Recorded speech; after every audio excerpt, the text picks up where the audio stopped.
Hey guys, welcome back. তো কেমন আছো তোমরা? আশা করি তোমরা সবাই অনেক ভালো আছো।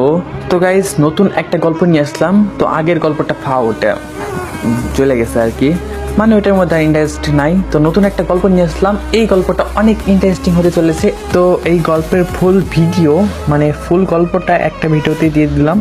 তো এই গল্পটা যদি তোমরা ফুল শোনো, আমি গ্যারান্টি দিয়ে বলতেছি তোমরা নিজেদের চোখের পানি কখনোই ধরে রাখতে পারবে না। তো বেশি বক বক বাদ দিয়া চলো গল্পে যাওয়া যাক। তুই বাসা থেকে চলে যাচ্ছিস না কেন? তোর মতন ছেলে আমার দরকার নেই, যে কলেজে যাওয়ার জন্য বাবার কাছে টাকা চায়। আমি বললাম, বাবা বাসা থেকে কলেজ তো অনেক দূর, হেঁটে যেতে অনেক কষ্ট হয়। বাবা একটু ভারী কণ্ঠে বলল, কিচ্ছু করার নেই, টাকা দেওয়া যাবে না, কষ্ট করলেই কেষ্ট মেলে। আমার মনটা খুব খারাপ হয়ে গেল, আমার চোখে পানি টলমল করতেছে। তখনই আমার ফুফাতো বোন সিফা আসলো। ও ক্লাস 2 থেকেই আমাদের বাসায় থাকে, এখন ও ক্লাস 9-এ পড়ে।